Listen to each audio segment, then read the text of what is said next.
What's going on, everybody? It's Nick Kosko with On3 Sports on the wrestling conversation here in the wild college offseason we've had since March. With me today is InterMat's Ryan Holmes. Ryan, thanks for joining me. I appreciate it. Look, man, there's no shortage of news to talk about from the college ranks, obviously with Olympic trials just happening, and, of course, the Olympic Games coming up in a couple of months. I feel like this news cycle was something that we haven't seen in quite a bit, and I think the one that took the cake, of course, was David Taylor. Oklahoma State kind of sent shockwaves throughout the entire sport. Yeah, it's been a whirlwind of news, and you said it. It's not something that we've ever really seen before. Obviously, the biggest news, as you said, is David Taylor coming in and taking his first head coaching job with no experience. And I think that's the biggest thing that everybody's been talking about is, he's never coached at the college level. He does have a club called M2 in State College, but that is the biggest news. And Oklahoma State went in a different direction. It's a direction that they wanted to go in, bringing in another Olympic champion to replace the Olympic and world champion that they just had in John Smith, who had been there for, almost four decades, right? So it's been a crazy whirlwind of wrestling news. And, around Oklahoma State, people were wondering what was happening, right? There was a lot of questions about who's going to be the next guy. Everybody thought it was going to be Coleman Scott. In the end, it ends up being David Taylor, and they get him the resources that he wants. And he also brings in a couple of coaches from State College too. When you look at this type of move by Oklahoma State now, we've seen maybe landscape changing moves is probably the right word. Kyle Sanderson goes from Iowa State, goes to Penn State. That's kind of set off the original, this big coaching move where it just kind of changed the sport. But as you mentioned, he's never coached before, David Taylor, on a college level, and he's bringing in only one guy so far who has that college experience in Jimmy Kennedy. Gilman obviously has been around the Penn State program, and of course Iowa before that. But other than that, this is it's almost like a rookie class of guys here, and they're going to have a massive amount of pressure. But it just seems like, at least from my perspective, the administration, with the amount of money and the amount of donors they're going to get for this crew, there's a lot of pressure, but they're willing to stick it out for quite a long time to see how this plays out, especially against a team like Penn State, which has been dominating the sport over the last decade plus. Yeah, I think the thought was, how do we get a championship culture if we don't bring in a guy that was part of that, right? And, like I said, Coleman Scott, amazing coach at UNC, certainly elevated them from, I believe it was CD Mock, who was at the helm before him, and, comes away from UNC with a guy that wins 2 titles and puts a couple guys into the NCAA finals, something that hadn't been done at UNC before. But as you said, they're going in a different direction, and that's what David Taylor really represented. And even though him and Thomas Gilman are just getting started in the coaching ranks, they were in that championship room. They watched how these things were done, and they did a lot of those things. And I think that's where the thought process came from, right? John Smith comes in. He had really been a guy that generation had watched win at a very high level. David Taylor is what John Smith is to this generation, right?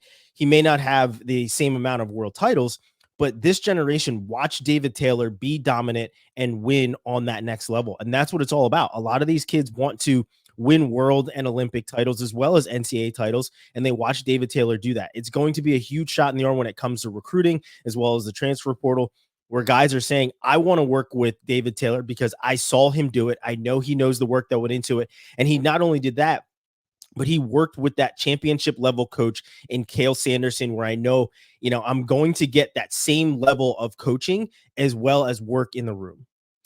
When you look at the younger generation now, as you just mentioned, they watched David Taylor. I can remember watching David Taylor when he was in college is what I'm saying.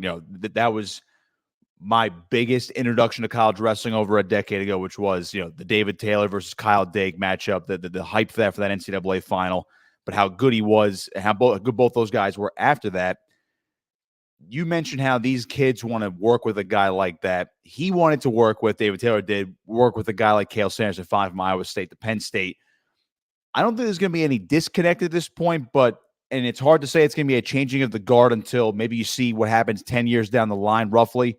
But do you think this starts changing the recruiting landscape massively, or does Penn State just have too much built in right now to say, well, it's not really going to affect us. It might even the playing field below us a little bit and maybe get them closer. But I can't imagine Penn State's going to get or take too many big hits until we maybe reevaluate it maybe 5 to 7 years down the line. Yeah, I think it's still a race for second, right? Penn State has such a lead on everyone that everybody else is just trying to catch up or at least get a little bit of headway on those other horses that are in that 2 to 5 tier, right? But I think down the line, it certainly is going to be a little bit more headway into different states, Pennsylvania being one of them. You know, it's been a while since Oklahoma State has really pulled that number one guy out of Pennsylvania. That was huge. I mean, they had Jordan Oliver back in the day. They had Josh Kindig as well, guys that were really doing things on that next level. I think for David Taylor, a guy who essentially most people in Pennsylvania try to claim him at this point, even though he's from Ohio, but he's done so much for that state of Pennsylvania with, like I said, putting M2 Training Center there, winning a number of NCAA titles while at Penn State, and then gone on to represent Nittany Lion Wrestling Club and win an Olympic title, win world titles. So I think what that really does is it truly is going to open the door a little bit more when it comes to recruiting out of Pennsylvania specifically, because he's had such a huge presence there. So I think, you know, it's not going to hit in the immediacy, but I think down the line, we're going to start to see more and more guys that are going to say, well, man, David Taylor is a guy that I grew up watching, just like David said about Kale. I grew up watching Kale. He's a guy that I know has that championship mindset and that I want to work with. It's going to trickle down into what people have seen David Taylor as well as Thomas Gilman do. You know, Thomas Gilman is said to be a coach that people think is going to have great success as well. And working with David, where he's a grinder, he's a guy that wants to be in the room. He's hands-on. He said it in a couple of those interviews at the introductory press conference. He is one of those types of guys, and guys are going to want to gravitate towards that mindset because in wrestling, that's huge. Having a guy that has been there and done it, and you have two guys with David Taylor as well as Thomas Gilman, and then you bring in Jimmy Kennedy as well, who has been coaching under Kale Sanderson, right? There's a guy that there's guys that have been coached by Kale and a guy that's been coaching alongside him. And that's kind of the recipe that I think Oklahoma State truly wanted, is that championship culture being brought back to Stillwater. I'm interested in your take on this because, you know, guys like us, we love the sport 365. You know, there's not a day that goes by where we're not discussing what could happen, what has happened, what's happening right now.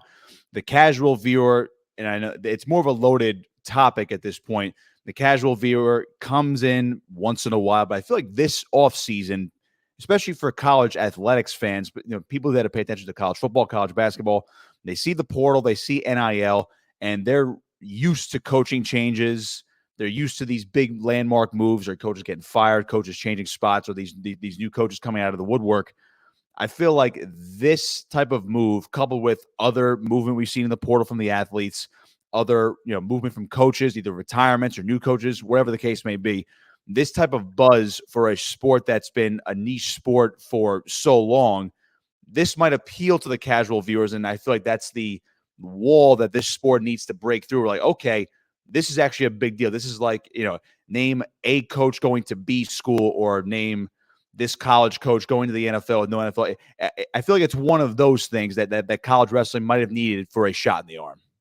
Yeah, this was a huge splash, right? And we got the news late. I can't remember what night that was, maybe like a Friday night. Got the news late that it was going to be David Taylor, and that it was going to be released that night, right?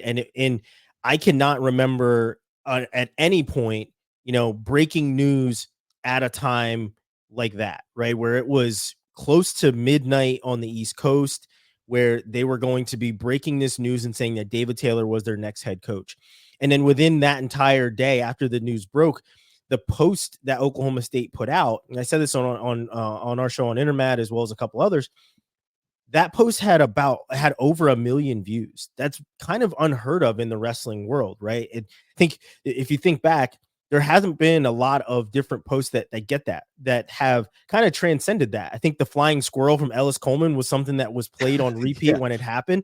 Now, David Taylor's announcement that he's going to be the next coach at Oklahoma State, just a graphic of him is what kind of propelled things to being outside of that realm, right? So I think it really was a monumental shakeup, and it was huge. And you saw just how big it was from the response from not just the community that is paying attention to wrestling like you and myself 24/7, but people that were outside of that, right? It was, wow, this is what's happening. Like, what does this mean for this sport? And it really brought a lot of eyes. That flying score, I remember going way back, and I think everyone was talking about it. Nobody's ever heard of wrestling. They were talking about that flying score. I think the only other one that comes to mind, and they came last year, where I think it was Spencer Lee losing in the semifinals. I think that was probably the only other moment that, to me, the last 10 or so years, that's really And transcended the his sporting. mom breaking her glasses, I Right, think, and it went was into the bigger main thing thing, too. absolutely. So we talk a lot about the coaching movement and what this move meant for David Taylor, Oklahoma State, and the sport as a whole. But now we have to talk about the transfer portal, which we saw a lot of movement already. There's still a lot of big names in the portal as we speak. Wyatt Hendrickson is one of them. I know he said he was going to, I think he told Justin Bash that he was going to make his decision on, I think it's in a couple of days from now, actually, as we record this on a Friday. He's visited Oklahoma State, and he showed off Minnesota. He hasn't revealed the other two visits he took, although I think we can assume where they might be. One, what is your prediction for Wyatt Hendrickson, where he ends up? And two, I got to admit, he must have been, he's one of the more unique situations in the transfer portal, considering he comes from Air Force. You don't really see a guy of that caliber from a service academy that is also going to be, or I would say at that weight, I should say. You don't really see heavyweights that garner this much attention in the portal. I know Colton Schultz was briefly about to enter, but then he pulled back. He's returned to Arizona State. I feel like Hendrickson is an anomaly at this point in the age of the transfer portal. Yeah, it was different, right? Because there were so many questions of what does he have to go through in order to actually enter the transfer portal, right? Because it's not normal. He is coming from Air Force. So it's not like Colton Schultz, who in the 11th hour said, I'm going to enter my paperwork and I'm going to go into the transfer portal. Ultimately, he pulled that back, but it's a lot easier for a guy like that, right? And there's still some really big names that are in the transfer portal. But for Hendrickson, it was very different, and the first two visits that he took were to Oklahoma State and Minnesota. I think when you look at those schools, at least at that time, you've had the transcendent heavyweights that have been at Oklahoma State, right? You've had the gold guys, you've had the Steve Makos, the guys that have come out of Oklahoma State. Obviously, Mako also at Iowa, but he was at Oklahoma State and we won a title as well. And the funny thing about Hendrickson making that trip is that when he made the trip to Oklahoma State, Coleman Scott was still the interim head coach. So he was the one giving him his tour. He was the one showcasing the school, telling them basically everything that they have to offer for him in Stillwater. Since then, he's also taken the trip to Minnesota, where obviously we know Gable Steveson comes out of, and Gable is weighing a ton of options right now. We just saw him post that he was with the Buffalo Bills, and I believe he had a tryout with the Buffalo Bills, right? So there's been a lot of options for Gable since being released from the WWE, but you see why he would look at those places, right? You would think, why not look at Michigan as well, who's, kind of a heavyweight factory right now, with having the heavyweights of both the Greco and the men's freestyle team as Olympians in the room. So why wouldn't he look at those schools as well? So for me, I would think that he would maybe want to give another look to Oklahoma State. Now that it's a completely new regime, it's a completely new program, things are going to be changing. And let's call it what it is. David Taylor would now be your coach as opposed to, possibly anybody else. So it's a completely different outlook between David Taylor and what David Taylor is going to say and what Coleman Scott is going to say and how he's going to run a program as well. So I wouldn't be surprised if he has given more looks at Oklahoma State kind of behind the scenes, maybe not taking another trip there, but certainly got on maybe a FaceTime call, maybe a phone call with David Taylor as well as Coleman Scott and Jimmy Kennedy to hear about what their outlook is for the future of Oklahoma State and how he fits into that. So I think, he could certainly end up going to Stillwater, but I wouldn't be surprised if, Michigan picks him up, right? Because like I said, he would have two absolute monsters in the room in Adam Kuhn, as well as Mason Paris, Olympians that he'd be able to work with. Yeah, I feel like Michigan makes a lot of sense because of what they've been able. I know people like to prod at Michigan saying, well, they only rebuild the roster through the portal, but essentially that's a lot of what you have to do nowadays, and they have the resources for it, and you really can't blame them. As you just mentioned, two Olympians on their current freestyle roster, so it'd be great, especially if Hendrickson does have Olympic aspirations for the 2028 cycle. going along with his Air Force responsibilities. So he was the big one. I'm with you. I think Michigan would be a great fit. Oklahoma State is logical, whether Coleman Scott was going to be there or now that it's David Taylor. The other one that really sticks out to me, and it was a little bit of a surprise, but also not a surprise this day and age, and he was very upfront about it, Andrew Alirez, Northern Colorado. He entered the portal, and I think it was the Greeley News. Correct me if I'm wrong. He gave an interview to them locally, and he said, I'm going to weigh the best offer and see what my options are. He was upfront about it, and I really can't blame him for it. Now, this begs the larger question of what happens to schools like Northern Colorado, which have good wrestling programs, can produce a national champion like that. But because he took an Olympic red shirt, they didn't have him for his last year, and now they could lose him for his final year of eligibility should another school offer him basically double the amount of money. What was your initial take on that? It was surprising, but then, you kind of sit back and you try and digest these decisions, right? When guys enter the transfer portal, especially somebody of his caliber that's, essentially coming off of an NCAA title. He may have taken an Olympic red shirt last year, but, he's coming off of a title. And, I thought back to it and I'm just like, well, maybe he's reevaluating his training, right? You come off an Olympic red shirt, and when you take an Olympic red shirt, your goal is to make the Olympic team. And he didn't do that. So when you don't reach a goal, you start to reevaluate your surroundings, right? And you start to look at, okay, who's in the room that's going to push me? Who are my partners? Who are my coaches? Who are the perspectives that I'm getting? Maybe there's a different perspective out there from guys that have done it, right? Maybe it is the Brands brothers at Iowa who have been there and done that. Maybe it is David Taylor who has also been there and done that. I think that's really where a lot of these guys are starting to gravitate towards. Not to say that, you have to be there and actually accomplish it in order for you to accomplish what your goals are.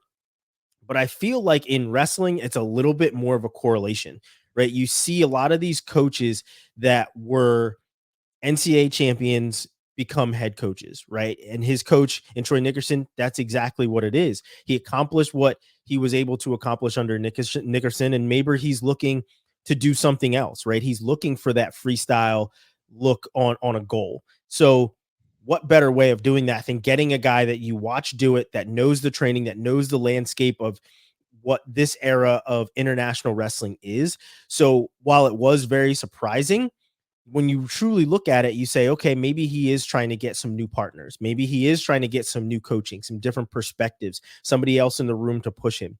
But yes, the NIL factor of it, where these guys are now trying to make money, and I think RBY said it best, is none of the people that are criticizing me are trying to put food on my table, right? So while there is a loyalty aspect of it, there is a huge aspect of I have to make money. This is what I want to do. This is my goal. And it's what every single one of us does, right? We got into this business because that's what our passion was. And we saw a means of making money. That's what everybody else is doing. And they're doing it as athletes. So they're going to weigh their best options. And I believe that that's what Alirez is doing. And, he may be leading with NIL and saying best offer, but what goes into that offer isn't just money. It's partners, it's coaching, it's resources, it's the surroundings, right? It's all the different things that you truly have when you're transferring from one program that may have not and to a program that may have. And it's interesting that you brought up RBY's previous comments where he's like, yeah, I mean, they're not putting food on my table. And I think a lot of people will lump in football and basketball because that's what really kickstarted the NIL conversation, because these guys can transfer elsewhere. And we're seeing players making high six figures, if not over $1 million, if they go to a different and bigger school. And they'll lump in the wrestlers for that, even though there's a select few programs that can afford maybe upwards of $500,000 is the absolute cap. Maybe it's more. We don't know for sure, but I get it from that perspective. It's like, they're chasing a bag. But as you mentioned, some of these bigger rooms that have the resources, they also have resources in terms of people and facilities and training partners. So if he goes back to Northern Colorado, I think it'd be great. But if he goes somewhere else, it's obviously going to be a story to watch, and he's going to be a national title contender regardless of where he goes. So other than the college stuff, big names in the portal, the coaching changes, it kind of sandwiched between the Olympic trials back in April, which essentially kickstarted all this conversation off because David Taylor lost his spot to Aaron Brooks, and we know how good Aaron Brooks is. There was a lot of conversation. I know I watched your conference crossover on InterMat about the discussion of, the PED allegations. It was Adderall. It was this. It was that. He's ultimately cleared. He's fine. It was almost like it was a misunderstanding.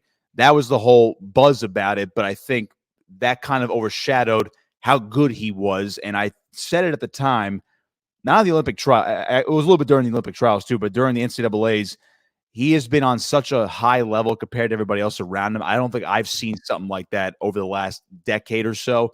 And then when he was running through the Olympic trials bracket, I know the whole Zahid match was controversy with the singlet grab, but the way he handled David Taylor, who was in that same room with him, just won Olympic gold last cycle, that to me was the changing of the guard of these guys. Give them all the credit for winning when they're quote unquote older, but a guy like Brooks is a once in a generation type of talent. And who knows, maybe he ends up being better internationally than David Taylor.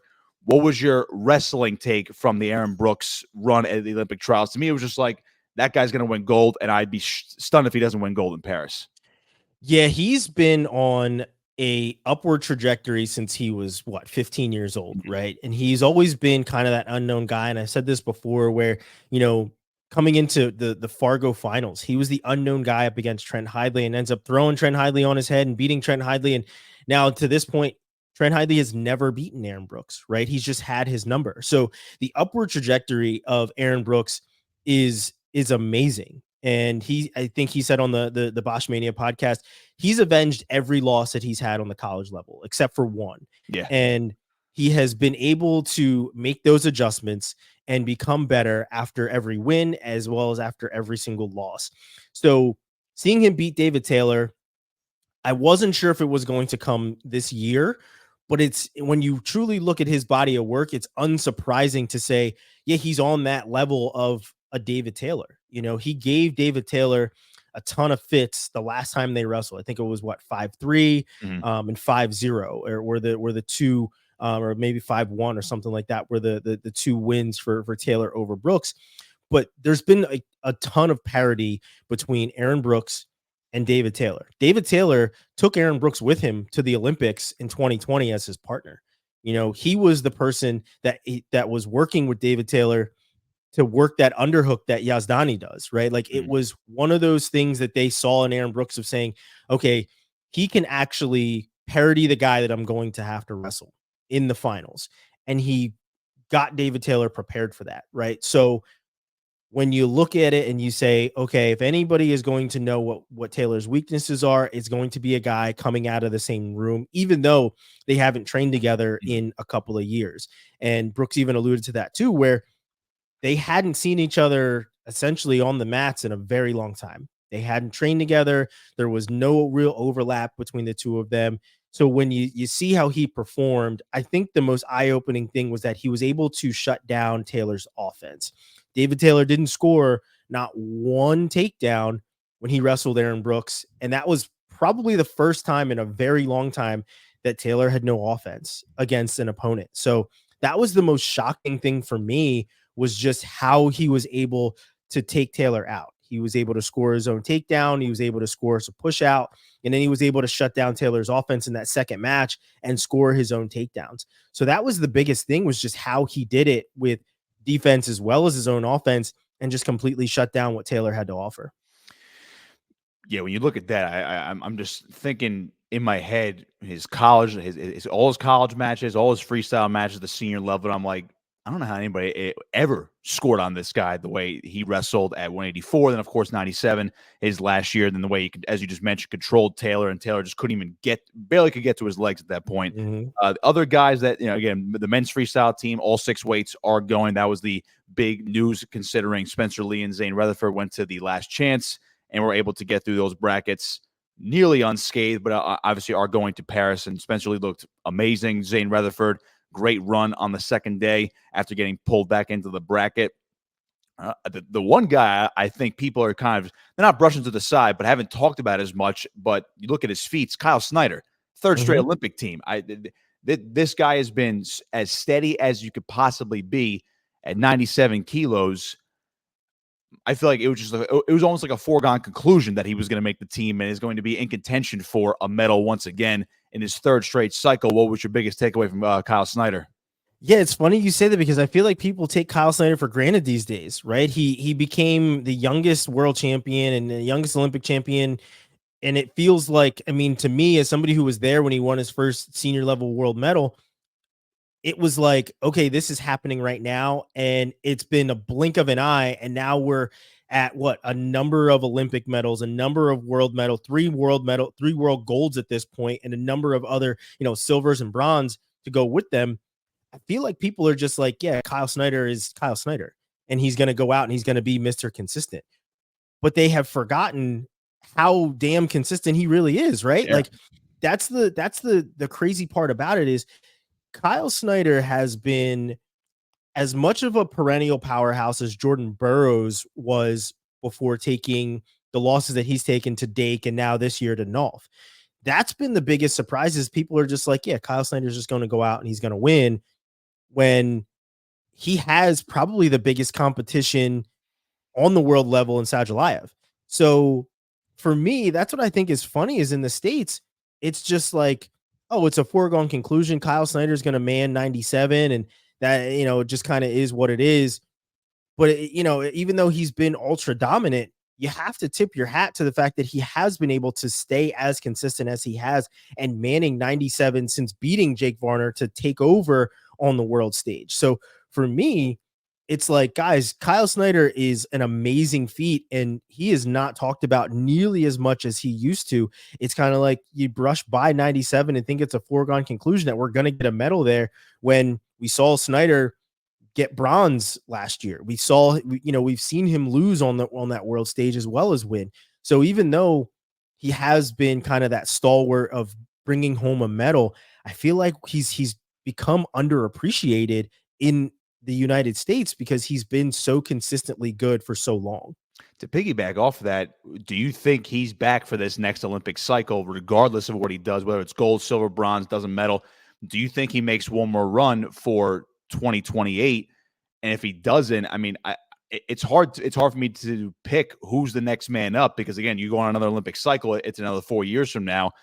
People talk about guys like Colin Moore has been a steady second to him for quite a long time. But I mean, who is the next guy up after Kyle Snyder if he doesn't go for 2028? I mean, does he keep going? I think that's the biggest question when you add into the fact that you're like, okay, 97 kilos, that's Kyle Snyder. There's going to be a day where he's not going to be there, and it very well could be the next Olympic cycle. What do you think about that? I think it's Aaron Brooks, honestly. Brooks talked about going up to 92. I think maybe even as close to next year for Worlds, right? So 92 is where Brooks is going to be kind of circling for him to go up to when it's not during the Olympics. But he said where he goes when it's 2028 is still yet to be determined. But for the next 3 years, it's 92. So I think that has a lot to do with what Snyder actually does do, right? All those guys are in one room. They're all together. So, outside of the Brooks and Taylor situation of knowing what a guy is doing and knowing what's going on, I feel like you're going to have to start to get a little bit more strategy, right? You're going to want to put more guys on the Olympic team or on the world team. So you're going to have to spread them out a little bit, right? You're going to see Nolf at 79 instead of 74. And, Nolf and Dake, that was a huge thing. So does Dake retire after this year as well? It's another question. But I ultimately think at 97 that we see Aaron Brooks move up to 97 instead of staying at 86 or even staying at 92 after next year. I think he is the next guy that makes that ascension. He's bigger than Carter Starocci, who we know is going up to 86 and was at 86 for the first time for the Olympic trials. And obviously the knee really hindered him on being able to get down to 74. But I even think that with two perfectly healthy knees, he still stays at 86. He's a bigger guy. He's not a 74. So I think that becomes the next 1-2 punch on the Olympic side of things of Starocci at 86 potentially and Brooks at 97. So I can see, if Kyle Snyder says, this is my last Olympics, 2028 is too far off. I can't do another quad. My body is hurting. Like I said, he's been on the senior level since he was still kind of age level. I think he may want to say this next quad is a little bit too tough. Kind of like what Taylor and Gilman said if things didn't happen in 2021, if they happened in 2020, we probably wouldn't have seen them in 2024. But the fact that it was 3 years instead of 4 Mhm. really did change things, right? And you really have to reevaluate. So I think that's kind of the trajectory that Snyder's on as well. Is, he's younger than these guys, but he's also been right there on that same tier for a very long time, making these world teams, and the wear and tear on the body, as durable as we've seen Snyder be and as strong as we've seen Snyder be, it could come to an end here very soon, where we are replacing our perennial powerhouses that have been in these weight classes for quite some time. Yeah, I believe he was 19 years old when he made the team, and 20 when he won that first medal. I mean, he was still in college, and of course, he comes back and wins his final NCAA title at Ohio State. Ryan Holmes of InterMat with me here on On3 Sports. A couple more for you, Ryan, and I wanted to circle back to the college scene now because you mentioned a guy in Carter Starocci. He is back for year number 5. I feel like that news kind of got swept. I mean, it was pretty much expected, I would say, but that kind of got swept under the rug amid the whole David Taylor conversation right after the Olympic trials. But he's coming back for year number 5. He had the option to not take it. He decided to take it because of the COVID year. He'll go for that ultra rare, which might not ever be replicated, a 5th NCAA title. I know there was a lot of discussion that he was going to go from 74 all the way up to 97. That seems to be the move. Do you think that's actually what he does on the college level? And I got to imagine, regardless of where he goes, I can't see anybody beating him in his final year of college.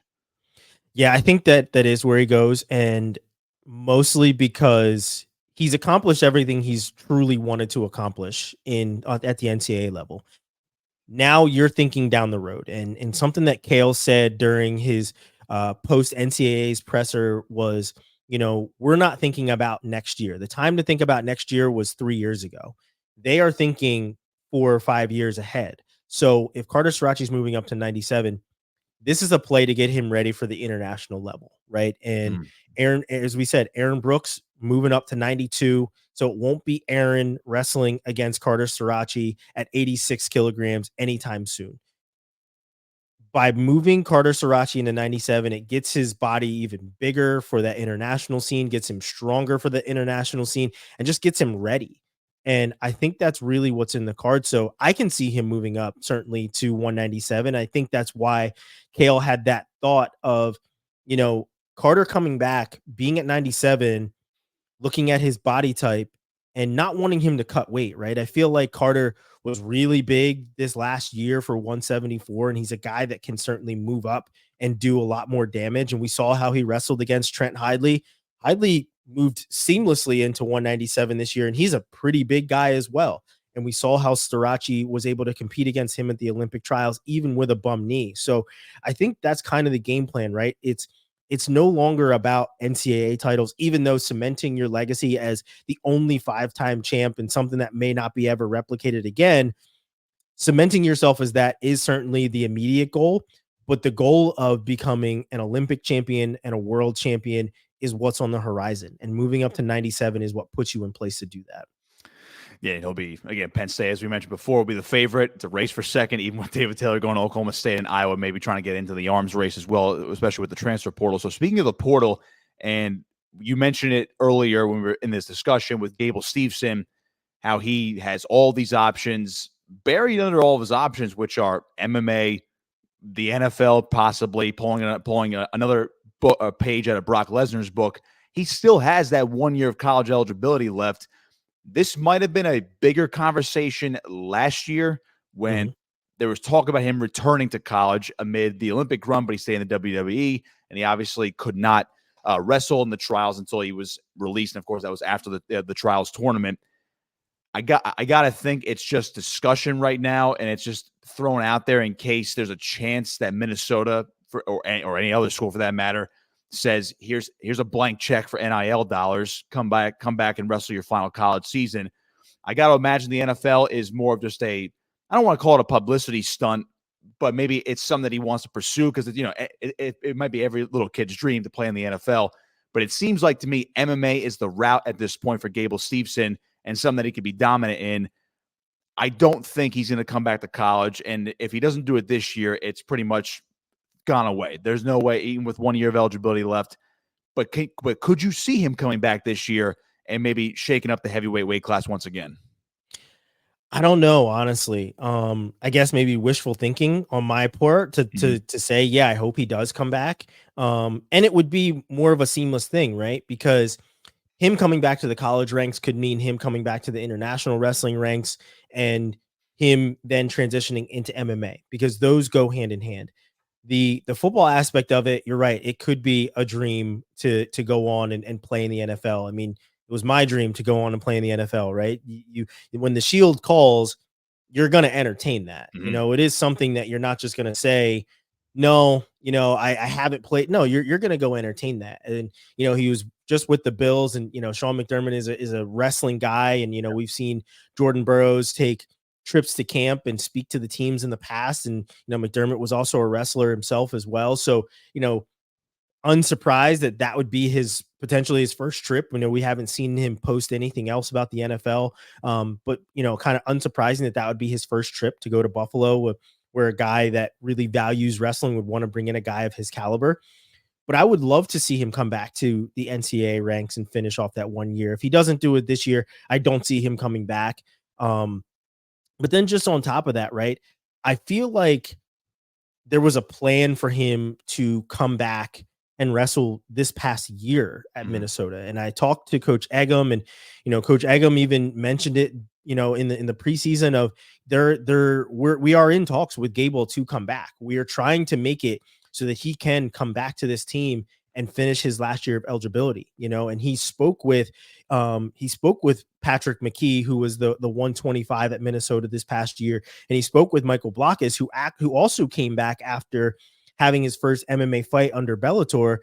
They all spoke, and it was kind of a plan for them to all come back and finish together. Ultimately, Gable not able to do that, and he stayed in the WWE ranks until just recently when he was released. So, like I said, maybe it's wishful thinking on my part to hope that he does come back and finishes that last year of eligibility on the NCAA ranks and then does go back for more world and Olympic medals and then transitions into MMA. But certainly, like I said, the NFL is the NFL. There's very slim chances of him getting into the NFL or at least having a tryout down the road. I know in the past the NFL has been calling for him as well, and he had walked over and kind of talked with the Minnesota Vikings and had a cup Mhm. of coffee with them for a little bit. But I think now is probably a little bit bigger of an opportunity, right? It's one of those things where it's a little bit more tangible to say this is a true option, but I would say that, it might be on the lower end of his options, right? And we Right. we do think that we've seen a number of wrestlers step into the cage, right? And I mentioned Blockus. Blockus is doing his thing on that level right now, a guy that was his teammate. So I think that we could definitely see Gable Steveson step into the cage at some point. I'm hopeful to see him step on the mat again too. When you talk about him stepping onto the mat, it'd be great, whether it's, college against Minnesota, it could be another school, because again, we don't know where his allegiances lie in terms of he loves Minnesota. Other teams can come swoop in and say, "Hey, you have 1 year left anyway. Let's do X, Y, and Z." The international level, I know there's a lot of discussion of, well, if he was in this cycle, USA would have no problem at heavyweight this year in the Olympics, whether at the freestyle level, but Mason Paris obviously took that spot and is going to run with it in Paris as well. So I got to ask you, what position would Gable Steveson even play in football? I mean, people. I've seen both people throw out linebacker. Someone said running back. I would think edge rusher. He's got to be on defense, doesn't he? I would think so. I'm I'm not saying that he's obviously an athlete and he's obviously a specimen. I don't see putting the ball in Gable Stevenson's hands, right? That's not really something. He's a guy, I mean, you watch him wrestle, his hands are always active. Yeah. You know what I mean? You would want to exploit that, make him an edge rusher, make him, kind of give him that Micah Parsons kind of a feel where he's either coming off the edge or he's moving back into some coverage, dropping back, something like that, because he's got great footwork, right? That was the one thing I think that we were truly surprised by when you started to see this new hybrid version of the heavyweight coming in with him and Kassar and Mhm. Paris was the footwork, right? And and Paris was a great football player in high school as well. He played linebacker where he had great feet. So these guys that are playing linebacker in football, transitioning into the college wrestling ranks, you see how versatile they are. I would think that he would be a defensive guy.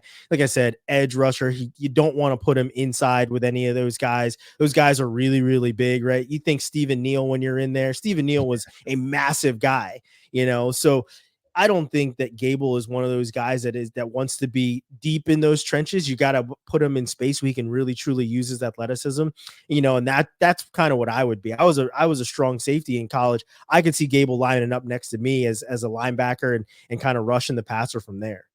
Oh, no doubt. I mean, you mentioned that footwork. I feel like he just, he'll show off the sweet feet and then, maybe get a couple sacks in the preseason or something like that. So we'll see what happens with Steveson, whether that moves forward with the Bills or if he does come back to wrestling or ultimately just goes to MMA. I know he was training down in Killcliff, I believe, was the last place he was spotted, lacing up the gloves and getting the whole MMA feel. Ryan, thanks for joining, man. I really appreciate it. We'll do it again as the summer and, of course, the upcoming season gets a little bit closer. Maybe circle back around during the Olympics. But great stuff as you are always putting forth. And where can everybody find you on social media as well as your website? Yeah, social media, you can find me, Mr._R Holmes, on basically everything. You type that in, you're going to find me. And then ryholmesmedia.com is my portfolio. So if anybody ever wants to reach out, there's also a contact me button on there. So, happy to contribute to literally any website when I'm talking sports, love sports. And it's truly my passion, but certainly reach out and that's where you can find me. Check out Ryan's content at InterMat.com as well. Ryan, appreciate it as always. Nick Kosko here for On3 Sports. Till next time.